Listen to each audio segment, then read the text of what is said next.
Hello दोस्तों, सभी को राधे राधे, सभी को जय श्री कृष्णा। प्यारे दोस्तों, कैसे हो आप? मुझे उम्मीद है आप सभी बहुत अच्छे होंगे और जोरों शोरों के साथ में अपनी तैयारियां कर रहे होंगे।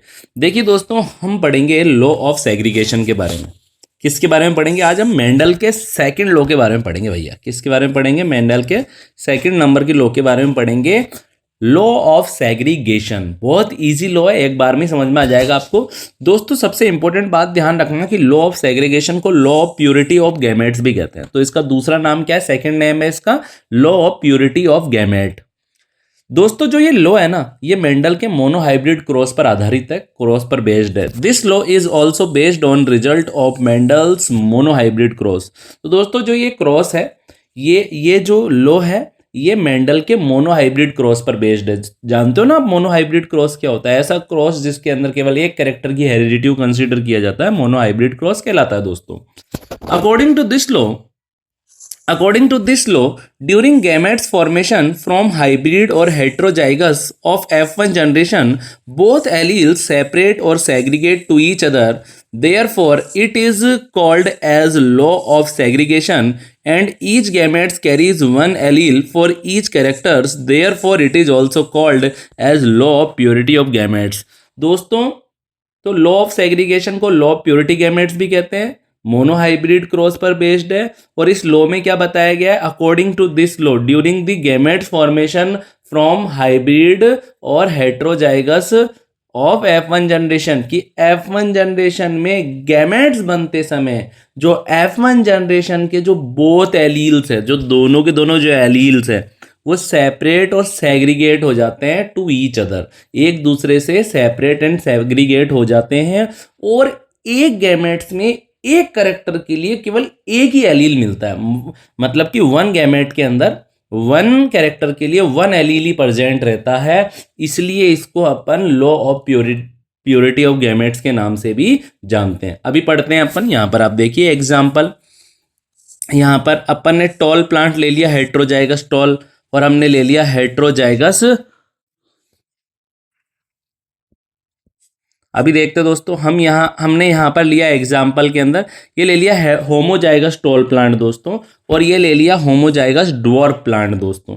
ठीक है, तो यहाँ पर आप देखिए होमोजाइगस टॉल प्लांट का जीनोटाइप होता है टीटी और कैपिटल टीटी, है ना। और होमोजाइगस ड्वार्फ प्लांट का जीनोटाइप क्या होता है दोस्तों? स्मॉल टीटी होता है। क्या होता है दोस्तों? स्मॉल टीटी होता है। अब यहाँ पर आप देखिए, जो ये कैपिटल टीटी और जो स्मॉल टीटी है, ये गैमेट बन गए इनके। तो भैया, ये तो हो गई पी जनरेशन। क्या हो गई? ये पेरेंटल जनरेशन।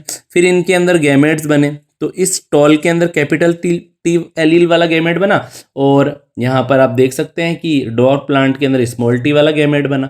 दोनों गैमेट फ्यूज हो गए, तो ये बन गई F1 जनरेशन हेट्रोजाइगस। बेटा, इस F1 जनरेशन को अपन हाइब्रिड भी बोल सकते हैं। इसके है ना दो तीन नाम है। इसको हेट्रोजाइगस भी बोल सकते हैं, या इसको हाइब्रिड भी बोल सकते हैं, या इसको इनप्योर भी बोल सकते हैं। क्या बोल सकते हैं?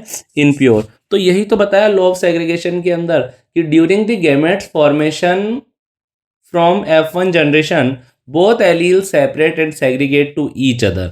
कि भैया, इस F1 जनरेशन के अंदर जब गैमेट्स बनेंगे तो इसके जो ये दोनों एलील है ना, ये कैपिटल टी और स्मॉल टी, ये एक दूसरे से सेपरेट हो जाएंगे और सेग्रीगेट हो जाएंगे। और एक गैमेट में एक करेक्टर के लिए केवल एक ही एलील रहेगा, या तो कैपिटल टी वाला रहेगा या स्मॉल टी वाला ही रहेगा। इसलिए इसको अपन law of purity of gametes भी कहते हैं। चलो जरा अब अपन इन गैमेट्स का सेल्फ पॉलिनेशन या सेल्फ फर्टिलाइजेशन करा देते हैं। इसका मतलब है कि इन्हीं गैमेट को आप मेल गैमेट के रूप में भी मान लेना, और इन्हीं गैमेट को आप फीमेल गैमेट की फॉर्म में भी मान लेना। ये बॉक्स बना लेना आप, यहाँ पर लिख देना आप मेल गैमेट, यहाँ आप लिख देना फीमेल गैमेट। अब देखिए, यहाँ पर ये कैपिटल टी स्मॉल टी आ गया, और ये का यही यहाँ पर भी आ गया कैपिटल टी स्मॉल टी, लेकिन यहाँ पर इनको मेल गैमेट मान रहे हैं और यहाँ पर इनको क्या मान रहे हैं? फीमेल गैमेट मान रहे हैं। अब आप इस गैमेट को इस फीमेल के पास ले जाइए, तो क्या बना? Capital T T. वापस इसको इस दूसरे वाली फीमेल के पास ले जाइए, तो ये बन गया कैपिटल टी स्मॉल टी।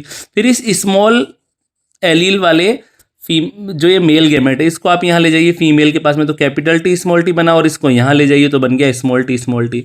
तो यहाँ पर आप देख सकते हैं दोस्तों कि दो प्लांट यहाँ पर टॉल मिल रहे हैं, वन प्लांट ड्वार्फ मिल रहा है। तो फिनोटाइपिक रेशियो क्या है?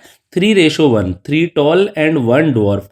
और जीनोटाइपिक रेशो क्या है दोस्तों कि एक प्लांट, 1 प्लांट तो है कैपिटल टी वाला, 2 प्लांट है कैपिटल टी वाला, और 1 प्लांट है स्मॉल टी वाला। मतलब होमोजाइगस टॉल 1 है, हेटेरोजाइगस टॉल 2 है, और होमोजाइगस ड्वार्फ 1 प्लांट है दोस्तों यहाँ पर। तो आई होप दोस्तों कि जो आज हमने लॉ ऑफ सेग्रीगेशन पढ़ाई आपको समझ में आया होगा। अगर चैनल पर नए हो तो चैनल को सब्सक्राइब कर देना दोस्तों। अगले पार्ट के अंदर मैं आपको पढ़ाऊंगा इनहेरिटेंस ऑफ 2 जीन, और हम पढ़ेंगे लॉ ऑफ इंडिपेंडेंट असॉर्टमेंट के बारे में। थोड़ा बड़ा लॉ रहेगा ये, थोड़ा अच्छे से समझा देंगे, लेकिन आपको मिलते हैं अगली क्लास के अंदर।